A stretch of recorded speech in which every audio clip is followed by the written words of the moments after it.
Jadi waktu itu kita berjuang bareng kan, berjuang bareng, terus ketemu.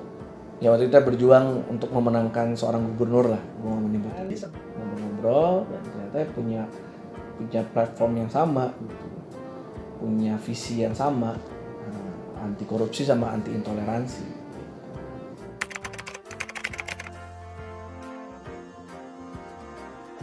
Saya jatuh cinta sama politik mah dari dulu ya. Karena bokap gue juga wartawan kan, sama kayak temen-temen kan. Jurnalis perang kan, jadi ya setiap hari ya ngomonginnya politik mulu. Tapi benar-benar terjun langsung itu ketika ada ikutan memenangkan Pak Jokowi di yang pertama di 14. Ya relawan biasa lah, kita siapa sih bos?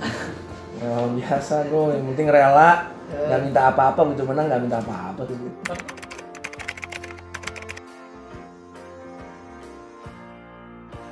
Wah seru ya, seru. Ya sama seperti waktu saya menjalankan perusahaan saya sih. Bahwa sebagai seorang pemimpin yang baik adalah pemimpin yang memimpin dengan contoh. Contoh adalah selalu datang pagi, terus habis itu selalu teleponin kalau yang perlu disupport, turun langsung kalau ada yang harus dibantu, terus menginisial sebuah idea agar jadi kejadian, dan kalau sudah kejadian mendelegate ke orang-orang yang benar, terus bisa mencari tahu siapa-siapa yang bisa menjalankan tugas ini dan mengeksekusi dengan baik. Itu kan sudah CEO banget lah ya, karena saya juga berapa tahun jadi pemimpin perusahaan. Jadi apapun yang saya pelajarin waktu memimpin perusahaan saya coba terapkan di sini gitu, dan ternyata alhamdulillah berjalan dengan baik. Cuman yang membedakan adalah cara kita approach-nya memang harus berbeda. Kita nggak bisa meng-approach seperti seseorang memiliki perusahaan, karena kan basically hubungan antara pemimpin perusahaan dan karyawan ya based on KPI dan semuanya ada ya bisa tegur gitu. Kalau setiap kali kita mau menegur semua harus by system dengan harus ada, ya nggak bisa langsung marah-marah, nggak bisa. Semua tuh harus ada ininya lah ya, ada sistemnya deh. Terus kalau di perusahaan ada KPI adalah sales. Kalau di sini KPI-nya adalah bagaimana survei kita selalu naik setiap bulan dan setiap tahunnya. Dan bagaimana nanti KPI utama kita di 2024 adalah menang, masuk ke parlemen, DPR RI, dan juga lebih banyak lagi anak muda yang ada di DPRD. Jadi bedanya sebenarnya basically as a leader ternyata nggak terlalu beda antara menjadi pemimpin perusahaan dan juga pemimpin partai. Saya tuh lagi happy banget.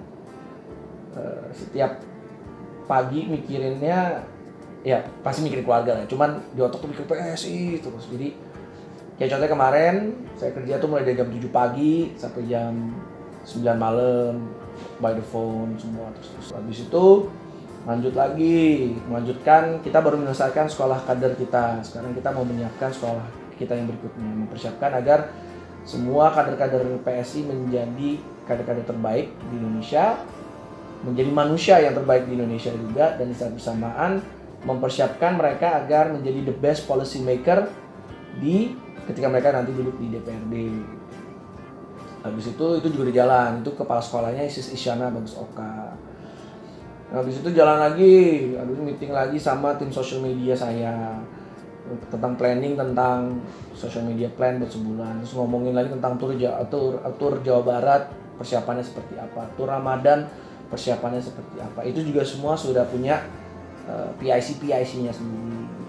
Saya cuma ngasih gagasan dan make sure semuanya sesuai dengan timeline. I'm running this party just like running a company.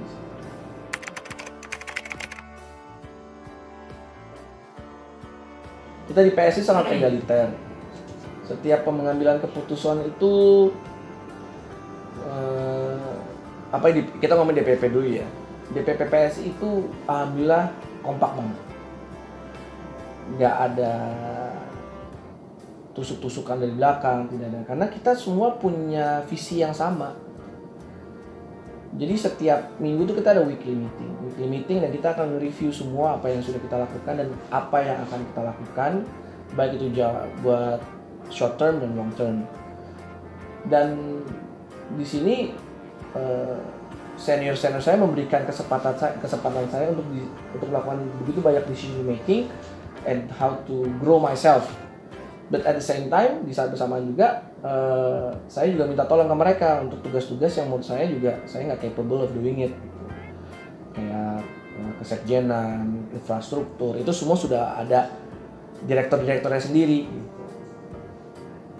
Yang ada ya akhirnya kita saling support. Karena dari hari pertama saya menjadi pimpinan dari partai ini, saya bilang ke seluruh ke DPP bahwa saya itu tidak percaya dengan namanya Superman. Superman itu nggak ada di dunia, tapi saya percaya dengan super team dan kita harus jadi super team. Akhirnya secara organik kita jadi saling bantu. Jadi Isyana sebagai kepala sekolah kemarin waktu sekolah kader, apa lo yang butuhin apa aja? Aduh, gue lagi butuhin ini. Oke, siap, kita supply dan nanti Bro Andi Budiman, tim kampanye lagi butuh apa Bro Andi? Gue butuh ini. Oke, kita support. Dan akhirnya ya semuanya jadi bergerak, rodanya jadi bergerak masing-masing, tapi semua di tujuan yang sama. Jadi kalau ditanya ada wibawa saya, menurut saya adalah yang paling penting adalah bagaimana menjadi pemimpin yang lead by example.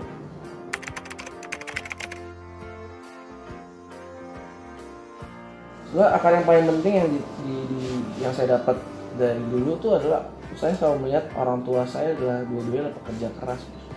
Mereka adalah pegawai swasta, bukan almarhum bapak saya adalah seorang jurnalis perang yang luar biasa, terus punya network yang bagus, tapi dia tahu bahwa kalau dia mau punya mimpi besar seperti waktu itu, mau supaya rumahnya lebih nyaman, dia harus kerja lebih keras lagi gitu kan.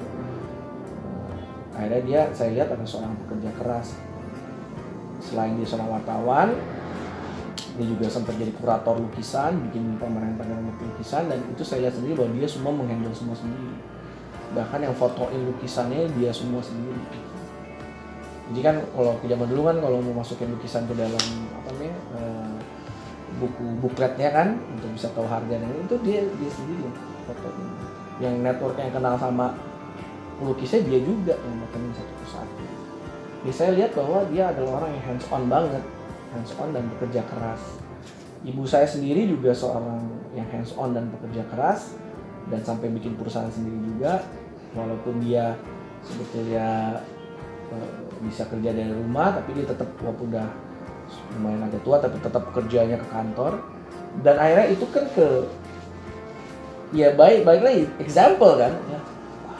Ternyata kalau mau sukses kuncinya cuma satu, ya kerja keras.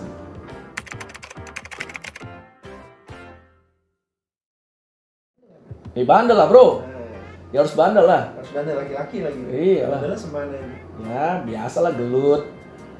Ya bos, namanya juga anak kecil bos, dikit-dikit ini, dikit-dikit itu. Ya memang mungkin karena saya juga ekspresif orangnya, terus bisa nyanyi gitu. Dan akhirnya kan jadi kalau ada acara-acara pensi kan nyanyi, jadi akhirnya kan selalu outstanding gitu kan. Ya mungkin itu juga kan.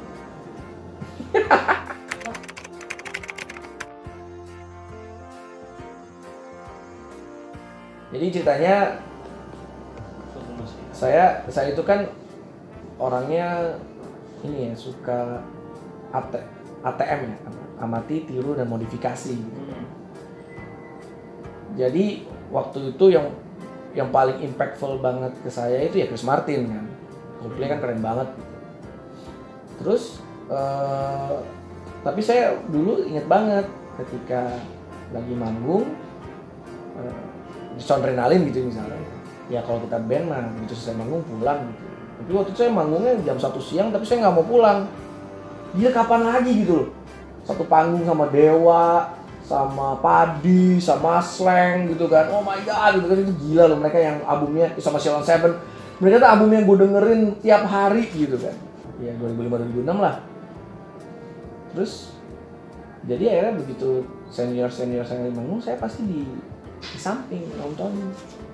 Oh gitu ya caranya. Oh Mas Ari Lasso tuh cara ngomong penonton gitu.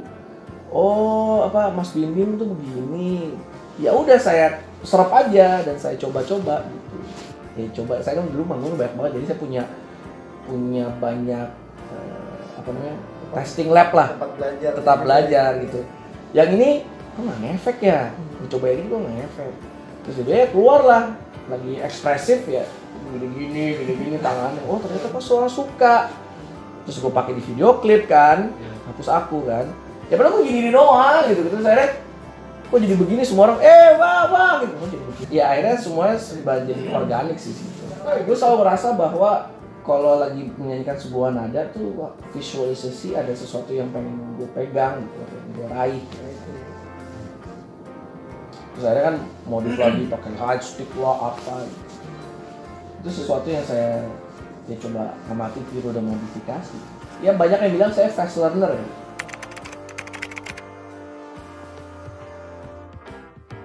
Dari SMP suka manggung, waktu SMA bikin band sama Randi. Waktu itu Randi main gitar, Randi Niji. Terus udah kita ngeband, terus bandnya jadi yang selalu di, kalau ada acara ulang tahun kita yang manggung mulu gitu kan. Kalau ada acara pensi kita manggung, audisi dan yang lainnya gitu. Terus one day ya crucialnya adalah waktu itu drummer kita on and off. Jadi akhirnya karena drummer gak ada ya susah ngeband dong. Iya kan.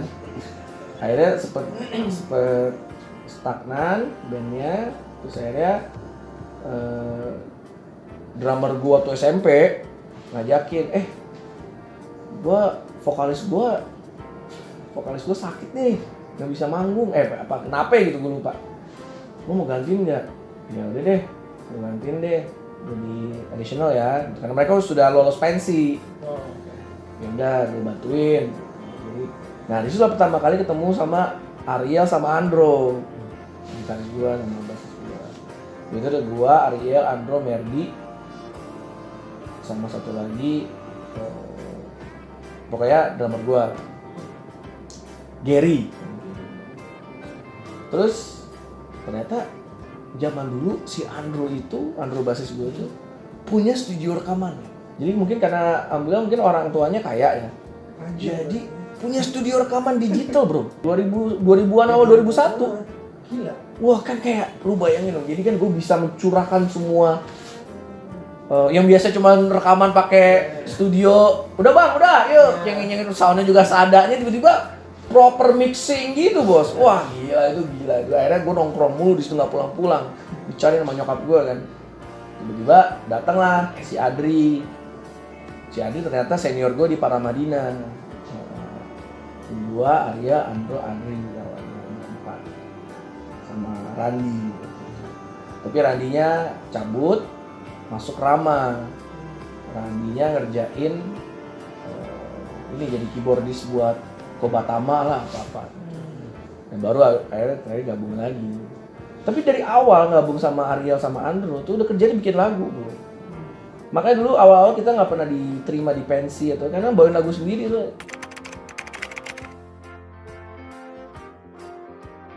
Belum. Dulu itu kita padi banget men. Gaya nyanyi gue kayak Fadli, musik gue kayak padi gitu. Jadi dari awal kita gabung itu sudah punya konsep mau masuk ke dapur rekaman gitu. Jadi udah bikin lagu sendiri. Ya udah akhirnya setahunan kerja cuman bikin lagu, latihan mulu sampai nyokap gue ngomong gini, Mas Giring latihan mulu kapan manggungnya. Jadi kita sadar bahwa ternyata emang kita harus mulai bawain lagu orang, barulah mulai latihan lagu-lagu orang. Coldplay lah dibawain, Interpol, The Cure, The Killers, Oasis, The Beatles, semua dibawain tuh. Terus kita mulai ditengok orang buat manggung menjadi band in-house band gitu kan. Jadi bisa kayak sebulan 4 kali manggung di EX, dulu masih di EX ya. Kita manggung situ di bawahnya situ tuh. Yang awalnya nggak ada yang nonton sampai akhirnya kita jadi punya crowd sendiri yang nonton banyak. Ya orang bela-belain datang cuma buat nonton kita. Iya. Oh itu happy banget tuh.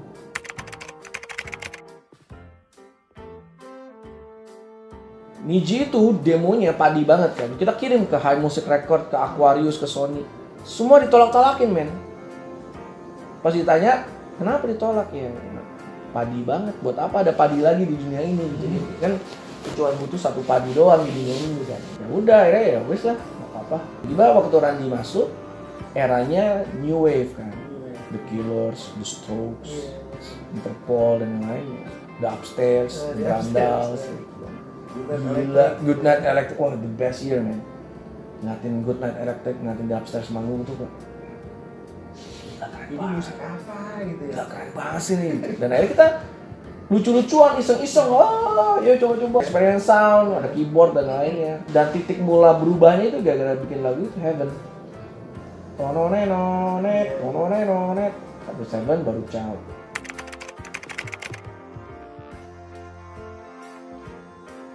Tiba-tiba buacin lagi ke sana ke IX, Bunda Gawati Wijaya lagi ke IX, nganterin ibunya ke dokter mata. Apa ada musik ya?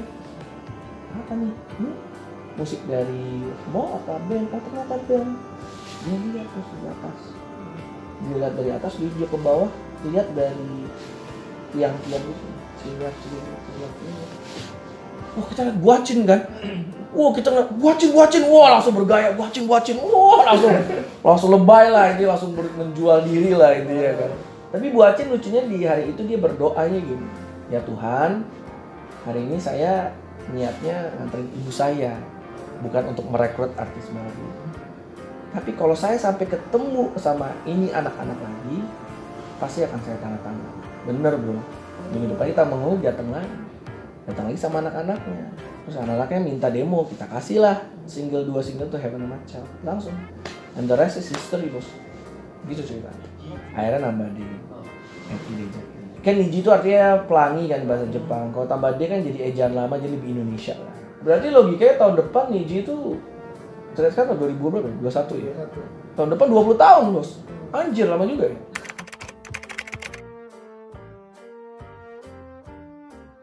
Dulu sih di album pertama kedua. Album pertama itu masih egonya tinggi-tinggi. Tapi di album kedua tuh kita explore semuanya. Jadi nggak ada ego sama sekali. Malah kita kayak menuangkan semuanya. Bereksperimen, karena itu era-era eksperimen kan. Nah album ketiga lebih mikirnya jualan. Orientasinya cicilan. Terus album keempat back to basic. Kita mau seneng-seneng lagi. Semua ide itu kita terima, semua ide itu bagus. Tetapi forum tuh harus mendesain ide mana yang paling bagus. Dan akhirnya orang yang lain harus terima bahwa secara majority kita memilih ide ini karena ini ide yang bagus. Di album keempat kita berhasil menemukan formula itu bro. Jadi udah saking kita udah bener-bener menurunkan ego kita masing-masing dan cuma berpikiran bagaimana menciptakan karya yang bagus, bukan karya yang jualan. Akhirnya kita dapat soundtrack banyak banget. Kayak bikin 5 cm, Vanderweek, setelah Laskar Pelangi. Dari Laskar Pelangi kita agak berhenti ya nggak bikin soundtrack dulu. Karena bikin soundtrack itu semuanya pasti nanya ke gua. Iya kan? Lo mau gak bikin soundtrack kayak ini? Gue udah baca skripnya kurang oke lah. Nggak oke. Tapi waktu 5 cm gue dikasih bukunya kan. Gue baca bukunya, bagus banget. Bahkan dari awal bukunya gue baca dari halaman pertama, gue udah tahu gue mau bikin seperti apa. Kayak waktu gue bikin Laskar Pelangi kan, dari awal selesai baca Laskar Pelangi, terus baca Sampai Mimpi, pas udah tahu nih musiknya harusnya kayak gini nih, liriknya harusnya kayak gini nih. Jujur aja waktu bikin Vanderweek sama bikin 5 cm tuh, itu kita juga menurut saya Niji lagi prima-prima dalam proses demokratisasi seni lah. Bagaimana kita bisa ide yang terbaik itu yang menang. Dan itu gue terapin bro di perusahaan gue terapin juga di partai ini. Doesn't mean kalau gue ketua umum bahwa ide gue adalah the best idea. Mungkin idenya bro Andi Budiman atau bro Sum atau Sis Isyana lebih bagus daripada gue, dan gue harus terima itu. Gue di sini membantu agar ide itu bisa jadi kenyataan.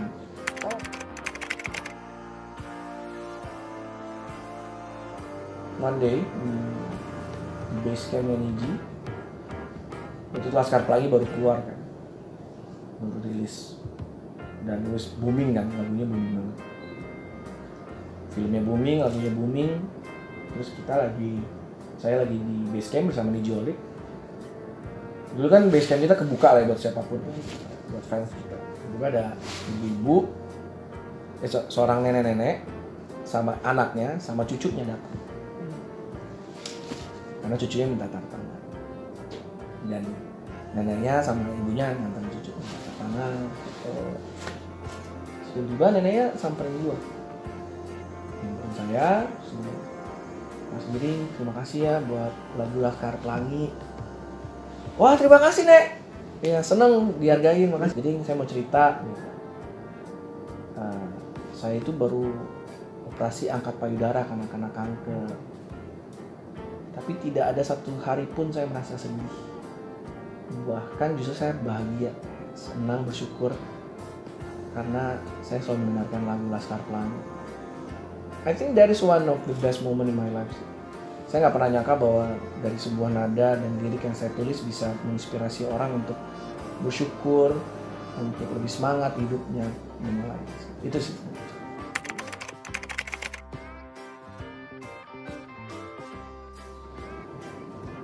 Karena waktu itu melihat Jakarta di bawah Pak Jokowi mengalami begitu banyak perbaikan.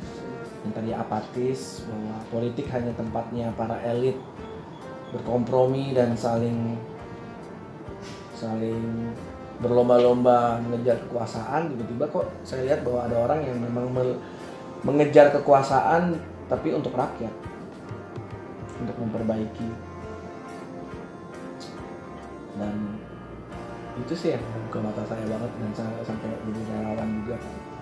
Saya pengen apa yang masyarakat Jakarta dapatkan juga didapatkan oleh seluruh masyarakat Indonesia. Ya, makanya Pak Jokowi harus menang.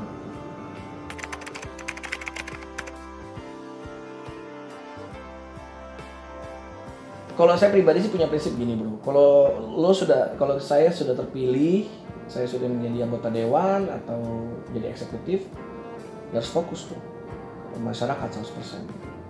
Ya tidak boleh kemana-mana, karena kan tanggung jawab udah dipilih. Bagi saya satu suara itu kan berharga banget, dipercaya untuk memimpin. Mungkin waktu itu saya harus fokus pencalegan kan, dan alhamdulillah waktu itu dapat 90.000 suara.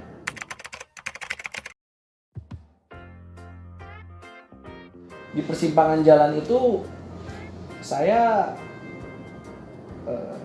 bertemu dengan Sis Grace dan Bro Raja Julianto yang memiliki pandangan yang sama terhadap apa yang menurut saya itu penting di Indonesia.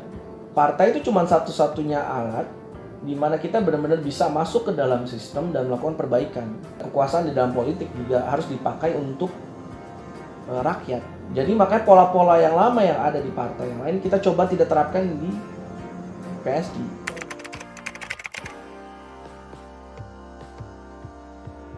Pola bahwa waktu PSI di awal-awal kan 100% caleg kita nggak ada yang pernah terkena kasus korupsi.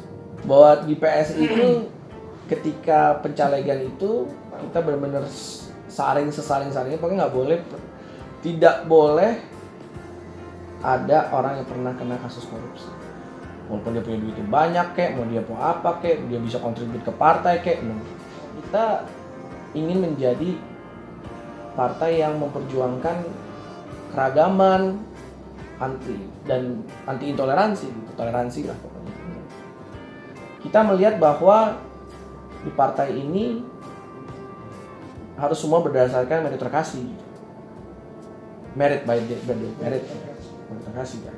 Jadi tidak melihat dari agamanya, tidak melihat dari sukunya, tapi dilihat dari karyanya, kemampuannya, ya kan. Dan apalagi apa yang mereka bisa kontribut buat negara dan juga buat partai. Wow, langsung jatuh cinta lah gue bos sama partai ini.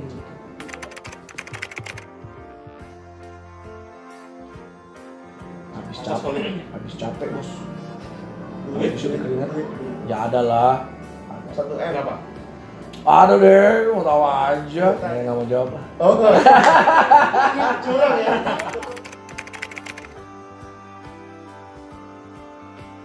Nggak ada ya, dinamikanya apa ya? Dulu Ya palingan ini basisnya PKS gitu. Bilang datengin aja nggak apa-apa, silaturahmi masa nggak boleh gitu. Tapi begitu ketemu karena mereka happy juga. Waduh, gua di sana tuh naik 5 kilo bro. Soalnya makan mulu kan. Jadi kesebar lah bahwa gue suka jengkol kan. Pokoknya setiap menu ini jengkol mulu bro.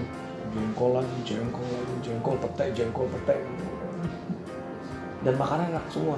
Jadi waktu itu gue bener-bener yang namanya busukan.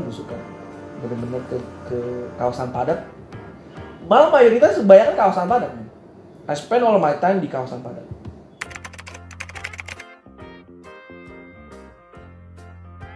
Ya normal lah bro, manusia ya.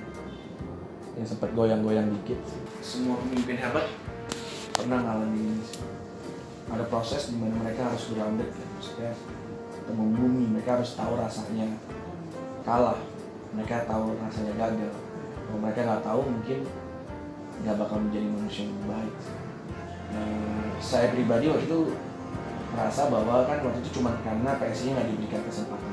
Sebenarnya kan kalau PSI diberikan kesempatan lolos 4% kan saya dapat kursi keempat gitu. Dibanding Cimahi. Ya dicemooh dan lain-lainnya gitu kan ya bagian di proses. Saya percaya bahwa Abraham Lincoln, makanya saya ngefans banget sama dia, bahwa menjadi manusia itu berproses bos. Ya, ini bagian dari proses saya.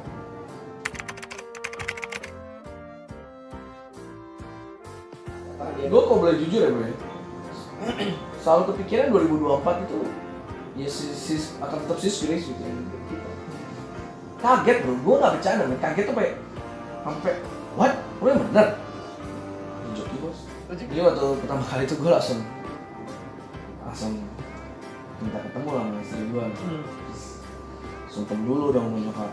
Ya, sumpah sama nyokap. Didoain ya udah jalan.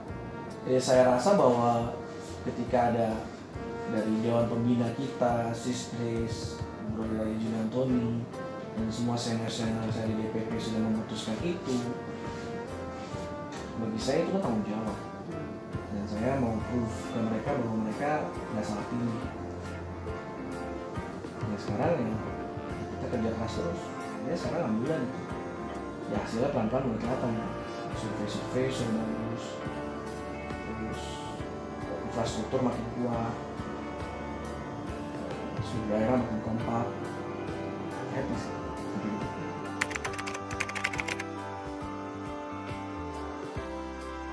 Kalau misalnya beban, saya sudah terbiasa menjadi yang punya beban. Maksud saya menjadi vokalis utama, otomatis kan di belakang saya ada teman-teman band saya, terus ada kru saya, ada yang lain. Dan ketika kita di atas panggung, saya punya tanggung jawab terhadap orang yang mengundang saya, dan saya punya tanggung jawab ke penonton agar mereka happy, bisa juga mereka sama selamat, bisa mereka jangan kenapa. Pas di perusahaan saya punya tanggung jawab sama karyawan saya, saya punya puluhan orang di belakang saya, bagaimana mereka tetap bisa hidup, saya bisa punya penghasilan, bisa mewujudkan mimpi-mimpi mereka, bisa bersama saya juga punya tanggung jawab sama klien-klien saya. Jadi sekarang ya lebih besar lagi, saya punya puluhan ribu kader saya di belakang saya, yang sekarang mengikuti semua arahan dan juga visi saya bagaimana kita bisa menang di 2024.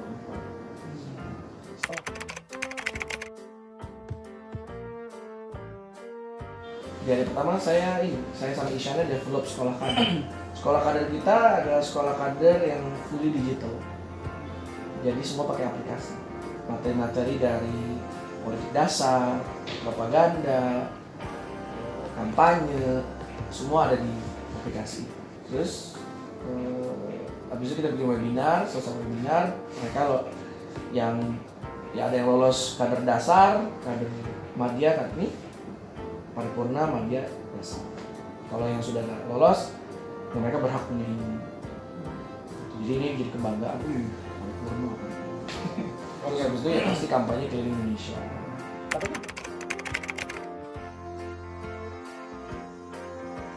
Yang initial idenya memang di PSI. Korea saya ya kaget lah bro, ya kaget juga lah. Dan I think memang saya ditakdirkan itu untuk to lead ya. Jadi memang buat lead partai atau lead negara ini memang sudah di situ. Cuman saya bukan tipe-tipe orang yang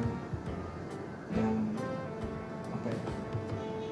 Gue harus punya target ya, tahun segini gue harus nyapres. Enggak. Ya langsung kerja keras, langsung kerja cepat. Jadi begitu declare, sebelum declare beberapa saat belum declare, tim research kita udah langsung gerak, pokoknya semua udah gerak. Konsultan kita gerak, semua gerak.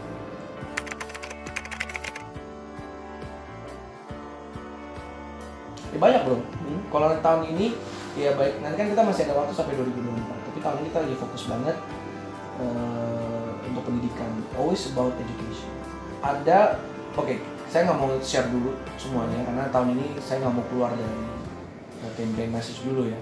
Campaign message ya kemana-mana nanti jadi nggak fokus. Pokoknya tahun ini yang saya mau fokusin adalah bagaimana giring presiden kuliah gratis.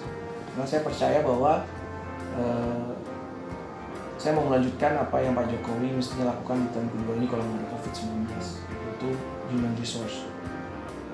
Bagaimana manusia itu, sumber daya manusia Indonesia itu harus lebih baik lagi.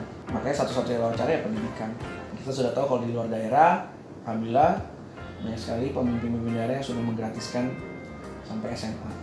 Tapi selalu mentok di kuliah. Sedangkan kita tuh lagi dikejar-kejar bonus demografi, dikejar-kejar persaingan di Southeast Asia, di Asia Tenggara sendiri. Kalau memang kualitas dari SDM yang mumpuni sangat bahaya. Karena Pak Jokowi sudah menciptakan infrastruktur, investment sebuah platform investment untuk agar orang bisa menciptakan lapangan pekerjaan juga lebih simple karena sekarang ada kemarin cipta kerja dan lain-lain. Tapi kalau sumber daya manusianya masih nggak bisa bersaing, susah juga. Akhirnya tidak akan added value nilainya ekonomi yang mestinya sudah ditargetin. Saya rasa juga dengan pendidikan manusia Indonesia tidak hanya berpikiran bahwa kita jual sumber daya alam kita secara mentah aja, tapi bagaimana harus diproses menjadi nilai tambah.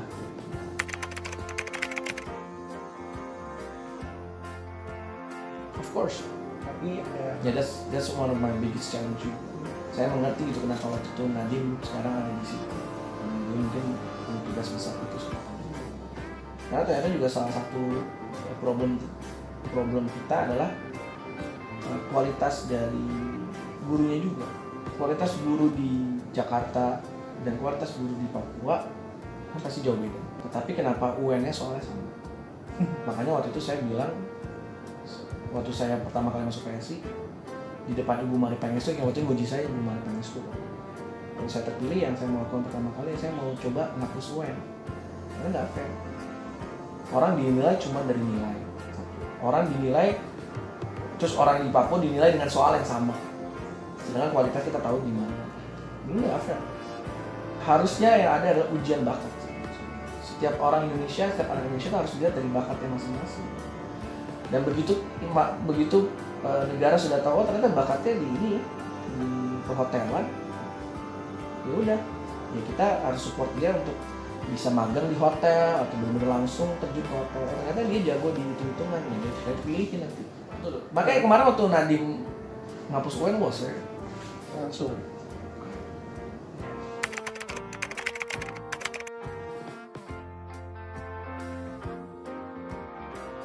Menurut saya sekarang semenjak ada internet semua orang aksesnya sama. Kalau gue, cuman bagaimana caranya anak itu bisa diarahkan ke akses yang sama itu dan memaksimalkan. Contohnya paling simpel gini aja sih bos. Kita belajar. Kalau saya kan suka baca cerita tentang sukses dari negara-negara lain, itu penting ya. Jerman sendiri aja juga seperti itu, bahwa setiap anak tuh dilihat bakatnya apa. Kalau ternyata bakatnya chef, ya negara bagaimana memproses agar anak itu nyobain dulu deh jadi chef. Dan ternyata bener, salah satu chef terkenal di dunia yang dari Jerman, dia bilang bahwa negara yang memasukkan saya untuk sekolah chef, yang tadi saya adalah preman, saya bandel banget, tapi begitu ternyata kok saya suka ya. Sekarang dia jadi chef Michelin gitu, salah satu top chef di Jerman. Kalau misalnya kita bisa bikin ini semua di seluruh Indonesia memiliki akses yang sama, akhirnya kan kita jadi tahu. Oh, Jakarta yang ini bakatnya ini, oh ini bakatnya ini, bakatnya ini.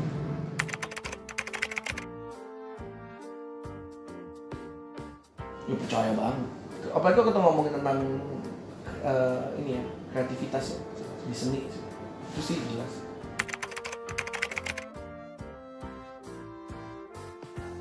Ya, kalau saya pribadi dari generasi saya masih suka baca buku ya. Setiap Sabtu itu pasti sebelum anak saya bangun, kan mereka biasanya kalau Sabtu kan bangun siang, bangun jam pagi banget. Saya taruh kursi saya di depan kebun, saya dengerin musik, dan itu waktu saya paling enak buat baca. Untuk saya bisa mendorong anak-anak saya untuk membaca buku aja itu sudah lumayan agak sulit gitu. Karena generasi anak kita generasi video, semua itu visual semua. Satu-satunya yang bisa kita lakukan adalah memberikan balik lagi, baik example. Ya kalau anak saya yang Aisyah sih suka banget buku, dia baca lah semua, dongeng dan semua dia suka banget. Tapi anak saya Zidan, dia lebih suka visual, lebih suka video. Saya minta dia baca komik aja nggak suka. Lu nggak suka baca komik, man? Komik tuh udah keren banget gitu. Bapaknya kan, saya kan ngoleksi komik banyak banget ya, Naruto, One Piece, Attack on Titan, Marvel banyak, DC juga ada gitu. Dia nggak suka, dia lebih suka nonton. Jadi memang ya beda-beda nih generasi kita tuh, beda. Tapi saya pribadi tetap pro dengan bahwa memang buku itu salah satu kunci kita. Menurut saya yang paling penting kalau kita sebagai orang tua nunjukin terus ke anak kita bahwa ternyata baca buku itu penting, pasti mereka at one day di poin tertentu pasti mereka akan bikin.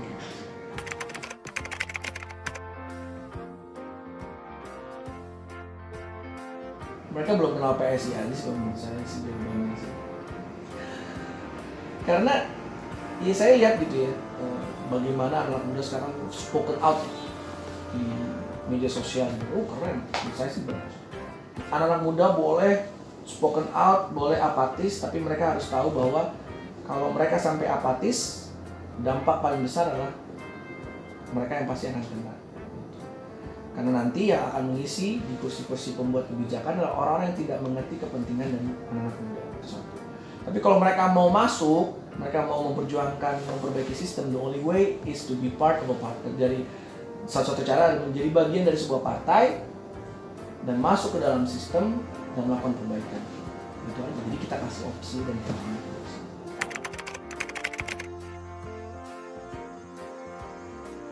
Saya punya pemikiran bahwa setiap manusia itu harus mencari perannya masing-masing di hidup. Saya juga tahu bahwa anak muda itu sebenarnya dalam proses mencari perannya mereka masing-masing. Ada yang ingin menjadi businessman, ada yang ingin menjadi pekerja seni, ada yang ingin menjadi apapun itu. Tapi kalau bro dan sis and bro lagi kepikiran bahwa memang ingin melakukan perbaikan terhadap bangsa dan negara ini, memang satu-satu cara adalah masuk ke partai politik dan berjuang untuk masuk ke sistem. Oleh karena itu, kita di PSI selalu mental pertama yang kita gojlok ke seluruh kader kita ini adalah, kalau bahasa Inggrisnya public servant, right? Tapi kalau Indonesia berarti pelayan publik. Kita adalah pelayan masyarakat. Makanya mental semua yang ada di PSI adalah pelayan masyarakat. Dari DPP sampai DPC kita semua adalah pelayan masyarakat. Dan kalau memang kita mau masuk ke dalam berperan masuk ke dalam sistem dan memperbaiki sistem, bukan untuk mencari kekayaan, tapi untuk menciptakan warisan kepada anak cucu kita bahwa sistem itu harus terus diperbaiki menghadapi zaman, perubahan zaman, dan juga bagaimana kita bisa menjadi negara yang lebih baik lagi, bangsa yang lebih baik lagi.